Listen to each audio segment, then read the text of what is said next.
Hello, and welcome to the Self Project Podcast. I'm your host, Christy Martin, and I am a life transformation and mindset coach who supports others on their life journey. This show is all about rediscovering and reinventing who we are, from wellness, healing, spirituality, empowerment, self-discovery, sobriety, parenting, mental health, energy, intuition, and so much more. There are so many good things here for you. So thank you for joining us today for your own self-project journey.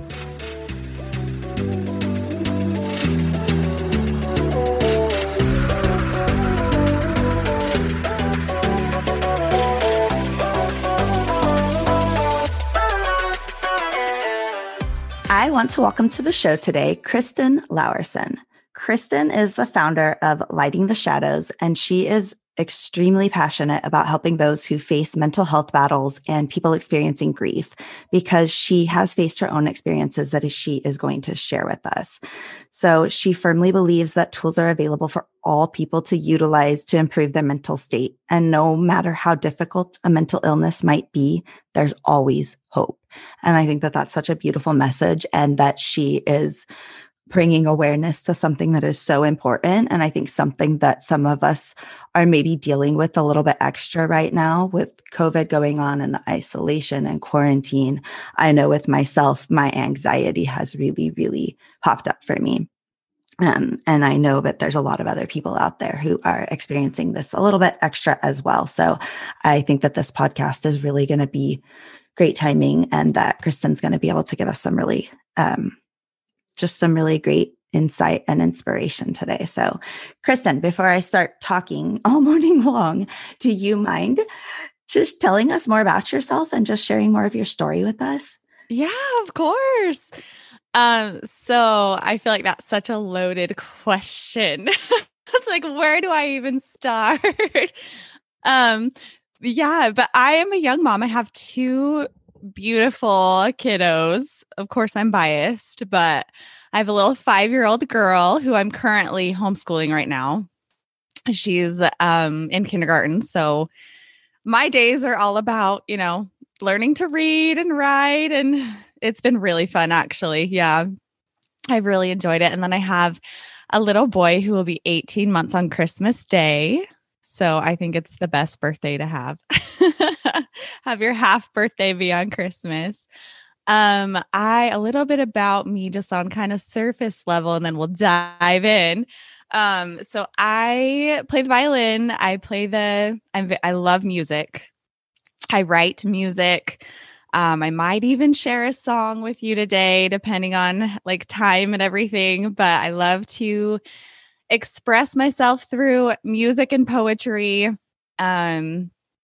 Also, let's see, I'm a dental hygienist, but I'm currently not practicing, where I'm homeschooling my daughter this year. And let's see, I've been married to my husband for about 9.5 years, and we're just living in Southern Oregon, loving it here. It's beautiful. And that's just me kind of in a nutshell. But of course, on the other side, let's delve a little deeper in what's my story. What is, and I feel like that does kind of define me in a way. And when you introduced me at the beginning, you talked about hope, and how I believe that nobody is exempt from hope. And I feel that very strongly, because I think in my journey, I was convinced that I was exempt from hope at different times in my life. And I was so convinced of that going through my healing process, now I just want to like scream it to the world. Like, there is hope for everybody, because if I can improve from where I was, like, I just wish I could paint a picture, and I'll try to do that today with words, but I wish people could truly see how low I was and how big of a struggle I had, and the thoughts and feelings I was having, and the shame and the insecurities and the doubt. And then I just wish I could compare that Kristen to the Kristen I am today. And I think if people were to truly see that, they would be like, oh my gosh, like if she can change from that to this, like I can change, like there's hope for me. So that is a message that I try to get across every time I share my story and every time on my own podcast, is just that there is hope. There's hope for everybody. And I think that that is like one of depression's biggest liars, or biggest lie. It's one of depression's biggest lie, is that you are exempt from hope and you are exempt from positive change. And, depression loves victimization. It loves for people to say, well, yeah, that's good and great for this person, but for me, no, like I've had all this crap happen to me in my life. I'm struggling with this and this and this, and there's no way I can get better. Like there's no way I can change. And I've experienced that on a very personal level. Going throughout my life, I struggled with like anxiety. I struggled with depression. It kind of came and went in waves for me. Like it wasn't all of a sudden like, bam, I'm struggling with severe depression. It was like, I kind of started in junior high. I think a lot of people in junior high, it's just like an awkward stage of life. And a lot of us struggle with insecurities and really asking the question, like, who am I? And trying to figure out our identities. And so I struggled with that in junior high. And then it just kind of ebbed and flowed. And I just didn't really know who I was. And I think that for me, that was a big part of my mental struggle. It was the question, who am I? And really, depression, I like to separate myself from depression, because before, I feel like I got so confused with who I was and identity that I felt like I was depression. And so now I like to separate myself, and I like to tell listeners, to separate yourself. Your identity is not depression. You are not depression. You are not anxiety. You are not mental illness.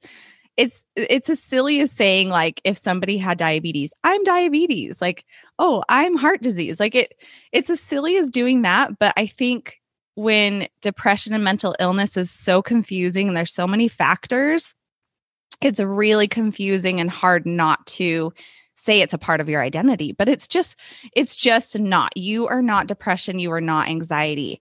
But when I was struggling with that in junior high and then in high school and then in college, like I remember just praying and praying, help me to just find out who I am. Help me to like have more confidence. Like I just wanted more confidence and I wanted to feel more comfortable in my skin, and I just didn't. And that was the biggest lie of depression, is just, it made me believe that I was worthless, that I was hopeless, that I had no purpose, that I wasn't worth love, that my life was just like, it would be better if I were to just leave. Like people would be better off without me here. And I was so convinced of that I struggled with suicidal ideation, because, and it didn't feel like I know a lot of people say like, oh, suicide's a selfish choice. Well, it didn't feel that way. It felt like the best thing I could do for the people that I loved, because I was so convinced that they would be better off without me, and that I was just hurting everybody I was around, because I saw the pain. Like I saw the pain in their eyes when they would look at me, and they knew I was struggling. And it's hard when you love somebody that's struggling. But I took that as, people would be better off without me here, and my family would be better off, and I'd be doing my husband a favor, my parents a favor. But it's just the lies of depression. So when I was 22, I'm not 22, I was 25. My sister was 22. But I was 25 years old. This was 5 years ago. That tells you my age, I guess. I grew up with, I'll back up a little bit. I grew up with 3 siblings, and I'm very, very close to all my siblings. I have an older brother. a younger brother and then a younger sister. And my sister was my best friend. She's one of those people that you look at and she's just full of sunshine, like just full of joy and just fun and witty. And just I was very, very shy, like more reserved growing up, sweet and quiet and just kind of to myself. And my sister was the polar opposite. But when we would get together, she would just make me laugh like no one else could make me laugh. And she would break down all of my walls in a split second. And I would find myself being this crazy, silly, like fun person when I was around her. And she just had that effect on people. I don't think she even realized that she did, but she did. She just had this beautiful way of breaking down barriers and helping people open up. And so she struggled with mental illness. And I didn't even know, I wasn't even aware of it until I was in college. And she had been struggling since she was a very young child, even with suicidal ideation. And I had no idea. So when I found out, I was shocked because she was just one of those people that just seemed very, very happy and put together. And so we would have conversations and talk about her battles, and I would relate as much as I could. But at that point in my life, I hadn't struggled with suicidal ideation. I hadn't struggled with severe depression. It was just the insecurities, the self-doubt, the anxiety that I talked about earlier. But it was hard to see her struggle, and she was struggling with, self-esteem, and she would cut and eating disorders, and just really, really, really hard for me to see her as her sister who loved her so much, see her struggle like that. Little did I know it helped me later on when I was struggling with, similar things, to realize like, okay, like that was a part of my healing process is seeing her being able to realize, okay, like I know that's not her. So, maybe this isn't me. But watching her struggle was so hard. And I knew that she had struggled with suicidal ideation. And I was 25 when I got the call that she had taken her own life. And I remember that time very vividly. I got a call from my dad, who was actually in the airport. And my dad's so strong, I never see him cry. And he was just sobbing, and in a public place, just absolutely sobbing. And I knew the moment that I heard him sob what had happened. And my daughter was only 8 months old. And it was a really hard time. We talk about identity. When you lose somebody that's so close to you, it feels like you lose a piece of who you are.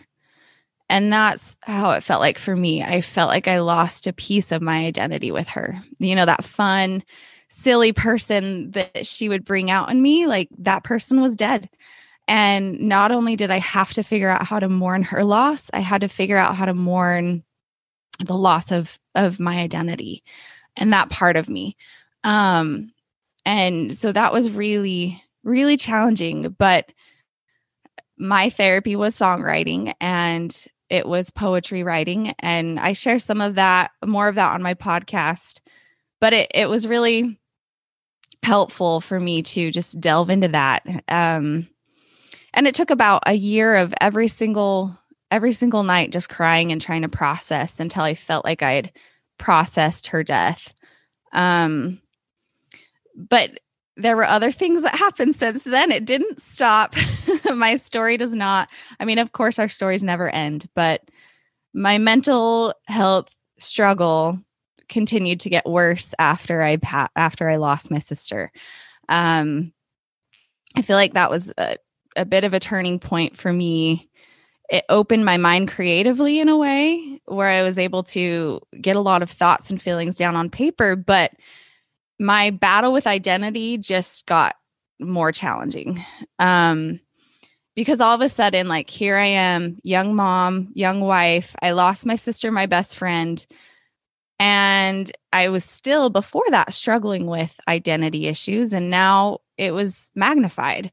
And so I continue to struggle with this. Who am I? And a lot of self-doubt as a mother. You bring in another child who's perfect and who needs your constant attention and love. And at 8-9 months old, it was hard for me to completely give that when at the same time I was struggling with grief and everything. And so, yeah, like my battle continued. And I had a lot of support where we were living at that time because we were living close to family. But my husband graduated pharmacy school and had to do a residency. So we moved to Arizona about a year or so after, a couple years after my sister's death. And that was when I really, really started to struggle because my family was such a part of my identity. And moving away for the first time with my little family, it was like, oh, I didn't have that support from my sweet mom. I didn't have the support from my mother-in-law and my sister-in-laws. And it was like, here I am with all my insecurities, and I'm thrown into a new area with new people that don't know me. And I didn't have that security blanket of family. And I really continued to struggle with that question, who am I? And depression really tried to make me believe that I was crap, that I wasn't worth anything. And so that was while we lived in Arizona for my husband's residency, that was when I really started to struggle, even more so. And luckily I was able to find some help.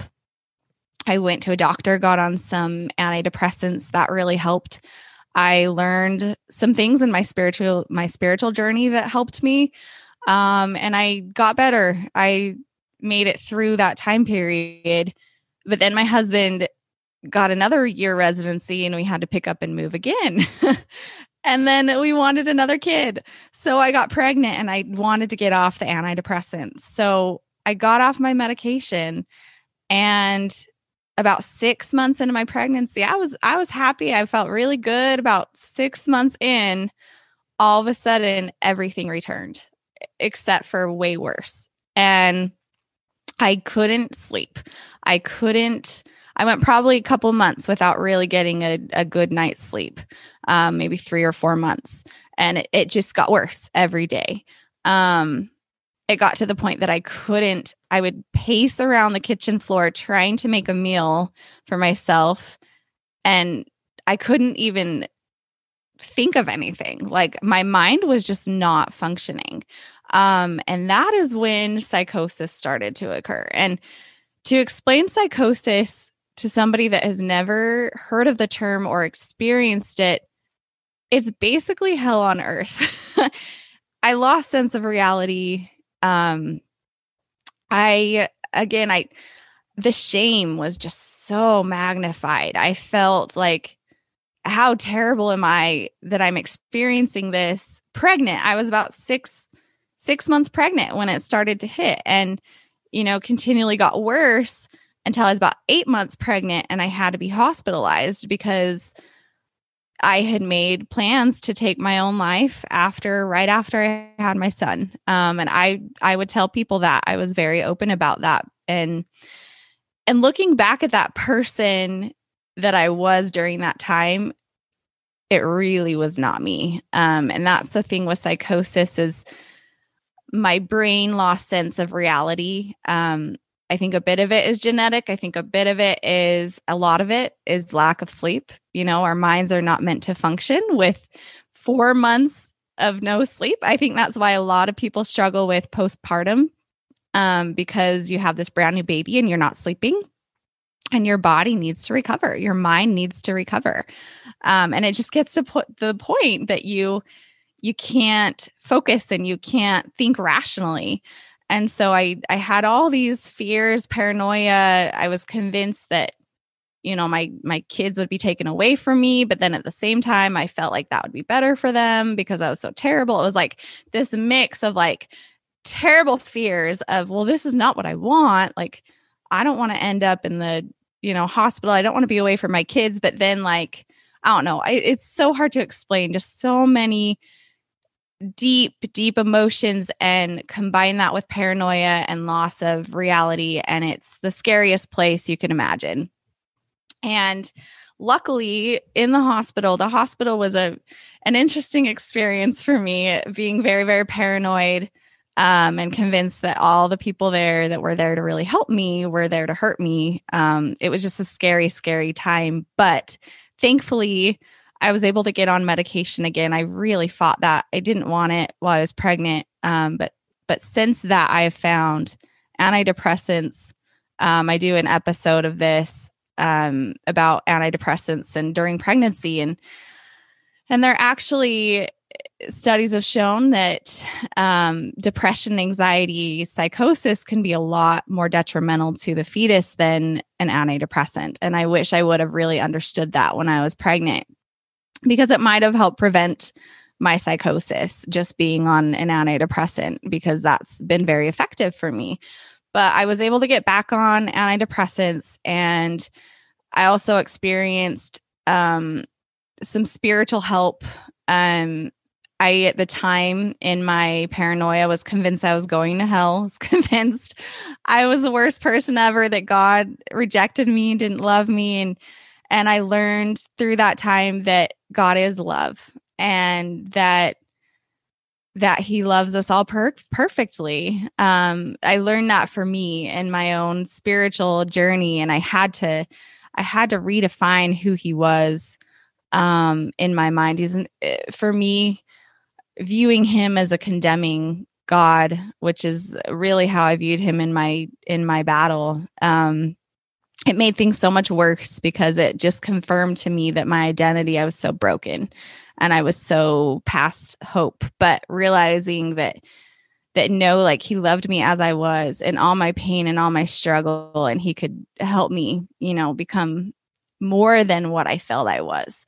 And redefining him was a huge part in all of this, getting through and past my period of psychosis, along with sleep and antidepressants and everything else. But yeah, so that's just a little glimpse in my story, and a little bit of my recovery, a little bit of the things that I've learned through it all. And then I am where I am today. I was convinced that my son would be this little demon child because of my struggle when I was pregnant. And he's an angel. He's just wonderful. He's such a blessing. And I'm so happy. I'm genuinely happy.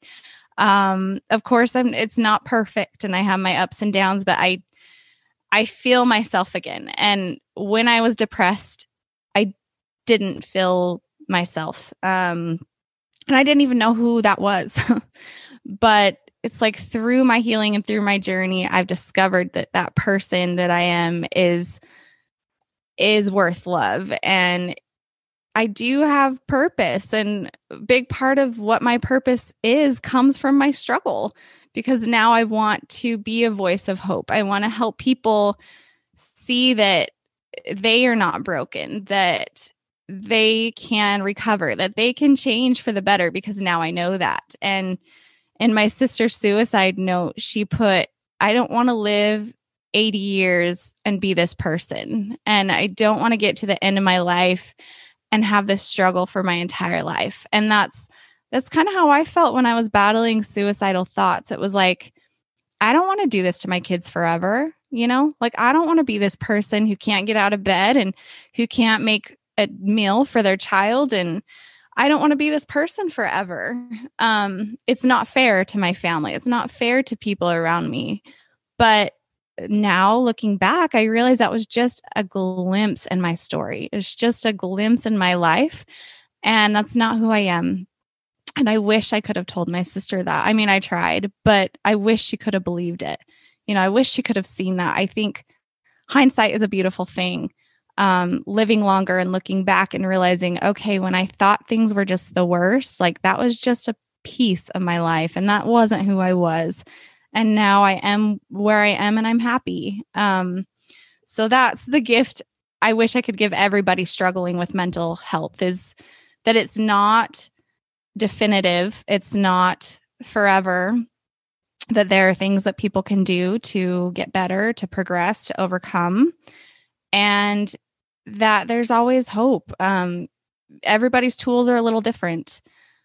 And that's why on my podcast, I hope to provide many different angles to mental illness and try and show people, this is, hopefully I can reach people in a variety of ways because we're all different and we all need different things. But I believe that there's help and hope for everybody. That's beautiful. And I just have to say thank you for sharing your story so openly with us. I made so many notes here to like touch on.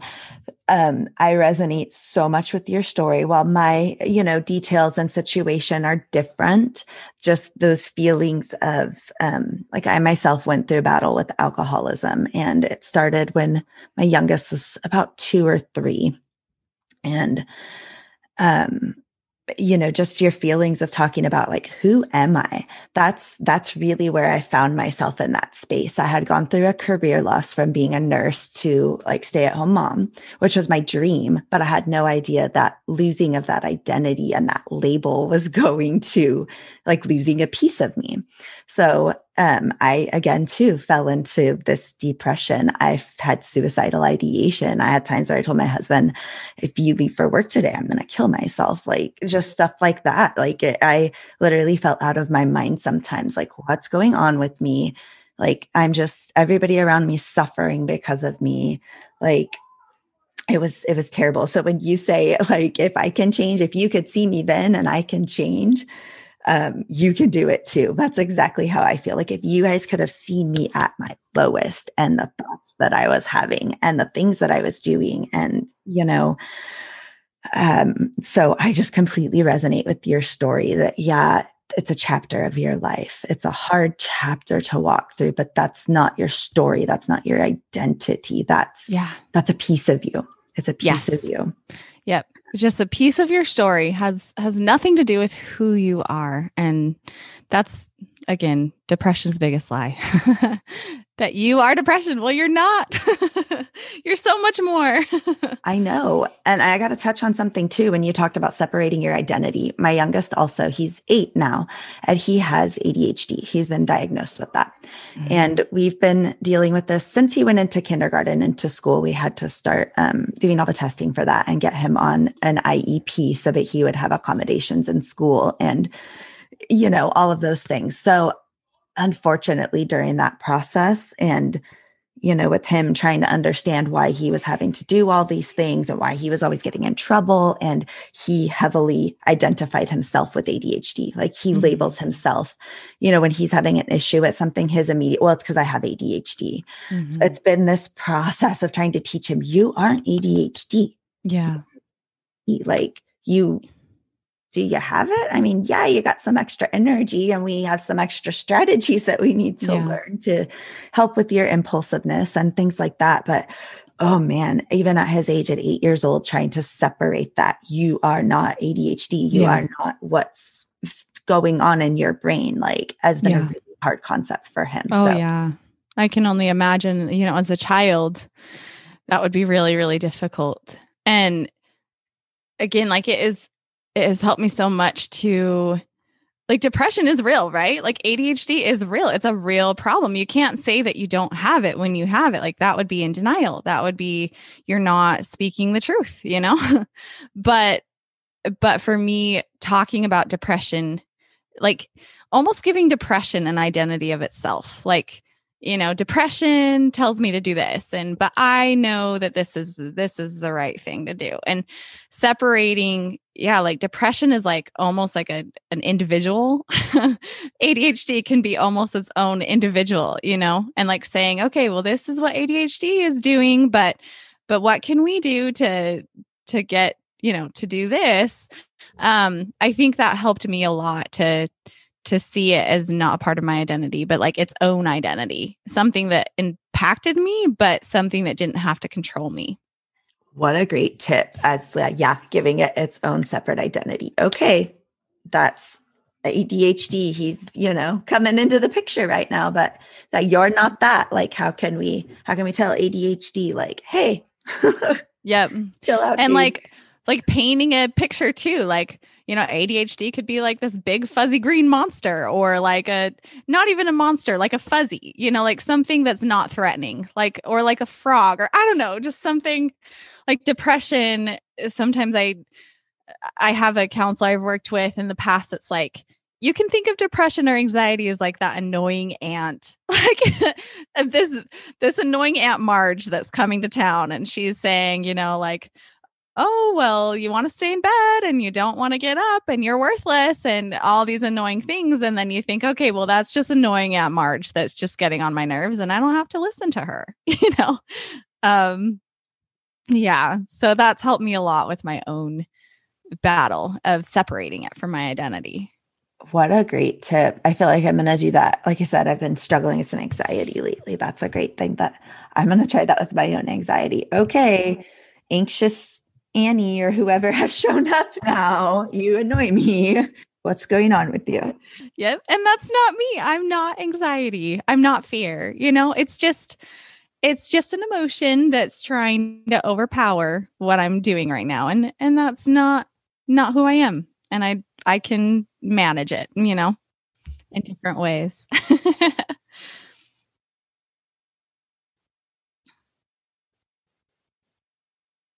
Yeah. Yeah. Yeah. I love interviewing people. Probably more than like talking myself.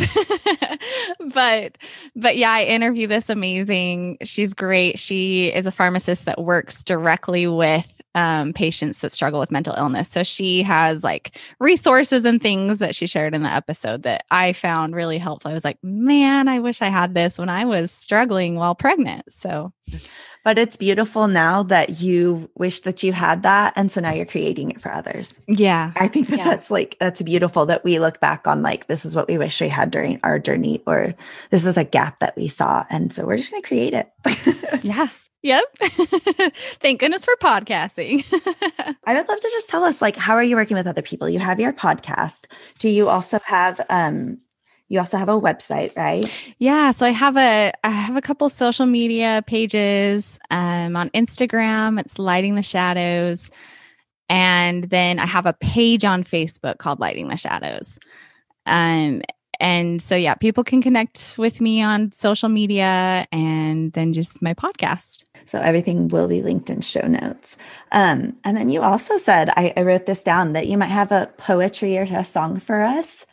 Yeah. So I was thinking, and I hope that my voice doesn't crack when I sing this because it's very early. So we might have to do a couple takes. I don't know.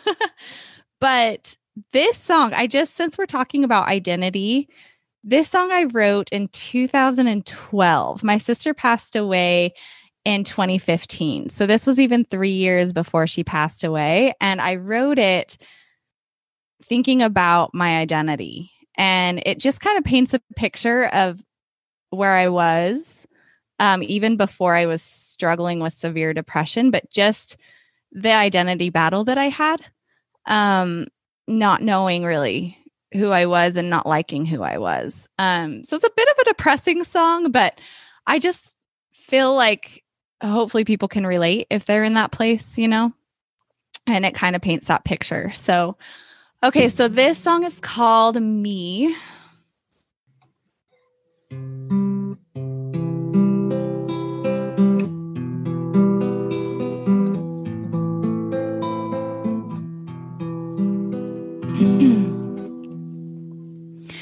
Who is this girl whose face in the mirror I see, mocking my world and giving me no choice but to be me, lonely, insecure me.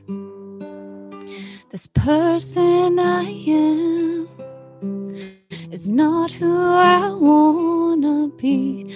I've fallen so many times, can't seem to land back on my feet. betrayed, bruised and bloody and worthless, weak and frightened and helpless, with fear in my soul. Where am I supposed to go? Can't stand up for myself. My knees have begun to bow. They're about to break and bring me down where I'm already lying on the cold and hard ground. No one here to be found. Can't make a sound. Oh, where is the faith I once had, and who I was, and who I am? And when, oh, when can I look back on my life and be proud of who I am? I can move on and find that girl I once was, that could still be inside of me. Where could she be? Where is the light? I'm too consumed in the dark to see. Where is the strength when I'm feeling so very weak? I hope more than anything I can overcome these demons that live inside of me. Don't know where they came from, but someday, somehow I'll find a way to land back on my feet, accept the person I am. I will find my way through this whirlwind of nothing less than more than emptiness. I will find my way, have to find a way to be me.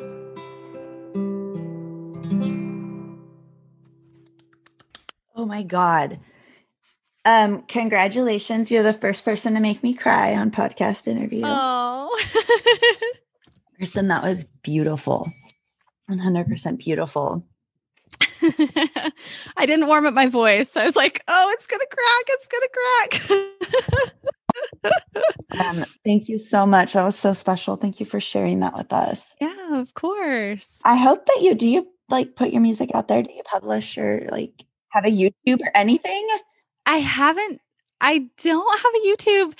I've shared a couple of songs on one of my episodes of the podcast, but I don't. I'd only written that song and one other before my sister passed away. And then, like I said, that was my therapy when she passed away. So I wrote about like 20 songs in that following year and like 25 poems. That was just the way that I processed. And it kind of opened this creative side of me. My sister was very creative. She was a part of a band and beautiful, beautiful voice. And I loved to sing with her. It was like one of my favorite things to do with her. So I feel like, I don't know, I struggled a lot with like, oh, my stuff isn't good enough. Like my voice isn't good enough. I don't want to like put it out there or share it. But she told me something the year before she passed away. I mean, it wasn't even a year before she passed away, but she was also like in this very creative place. And she was like, Kristen, creating something is better than not creating anything at all. Just putting something out there, putting something down on paper, even if you don't think it's good enough or you don't think it's, worth other people listening to or whatever, creating something is better than not creating anything at all. So that really hit me hard, especially after she passed away. I just kept thinking about that. And so it kind of helped me to open my mind creatively and write things. So it's been fun. It's been a good way for me to process. I love that. So it's been like music was a tool for you, a huge tool for you, you would say. Yeah. Yeah. Music, poetry. Well, I have to say it's beautiful. So keep doing that. And so just tell us, you told us where we could connect with you online. So is there anything that you want to add as we kind of close out? Anything we didn't touch on that you had wanted to talk about? I think those are the main things, preparing for this podcast. The message I really just wanted to get across is what we've been saying throughout the episode, just that it's not about your identity, that you're so much more than what you're experiencing. And yeah, the spirituality journey has been great for me. I'm very passionate about spirituality, but I'm also very passionate about the idea that spirituality is very individual, and everybody has their own spiritual journey. It's not going to look like anybody else's. And so on my next season of my podcast, I'm planning on just focusing on spirituality and interviewing people of all different faiths and beliefs, and just kind of get down to like, what is it that brings people hope? For me, I'm Christian. And so, having hope and faith in Jesus Christ has been huge. Kind of learning again who he is and who God is, and that's love, and not condemnation, and trying to like really study God's nature has helped me immensely realize like, okay, well, who am I then? And how does he see me? And even though I've been so low and in this dark place, like he sees me in the eyes of perfect love. So that has been huge for my recovery. And I'm excited to delve into other people's experiences, because I know that there's so much I can learn from their experiences across the board of religion or non-religion and spirituality and what that means to people. So yeah, mental illness, it's mental health. Mental health is so diverse. It's so multidimensional. There's ways that we can all relate to one another. And there's truths that I think are almost universal, but also, if you haven't found the tools that work for you yet to recover and to get better, don't give up. There's so many different aspects out there. If you haven't found the right medication, keep trying. I was on medication that made things worse. And it's just kind of been a trial and error kind of thing. And just don't give up on getting better and finding tools for yourself. I think, that's something I'd love to leave with people. Just keep going, persevere, don't give up. Things will get better. You just have to find the right tools for you. It comes back to your message. Nobody's exempt from hope. So don't give that up. Don't give it up. Your journey's not over. No, it's not. It's not. I felt like that for a really long time, but mine wasn't over. Yours wasn't over. It's not now. Yep. Yeah. And here we are. So just take that if you're in the space where we were, and your journey's not over.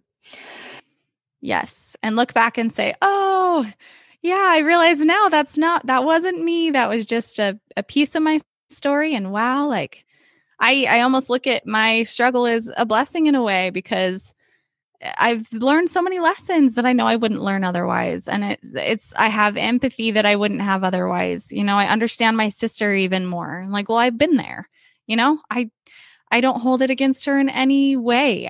I've been there in a sense. And so just understanding her and where she was a little better too. And like, wow, like she fought hard, and it just gives me a little more insight and compassion to other people.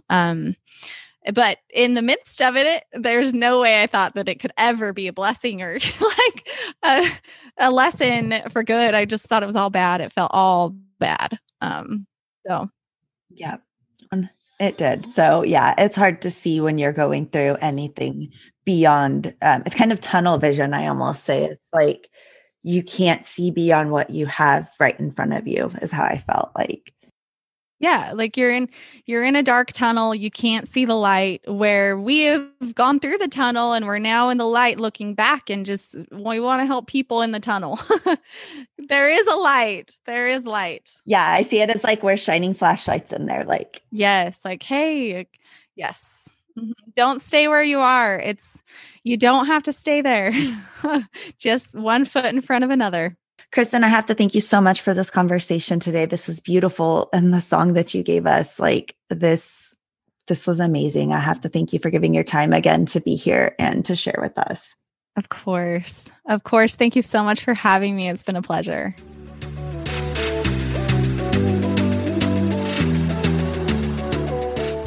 Thank you so much for joining me today for the Self Project podcast. I hope that you were able to find something useful or inspirational to take away with you today. So come and connect with me over on Instagram. It's @_Christy Martin, and let me know what you want to hear more of. Go ahead and subscribe to the podcast and leave a review, and I will see you next time.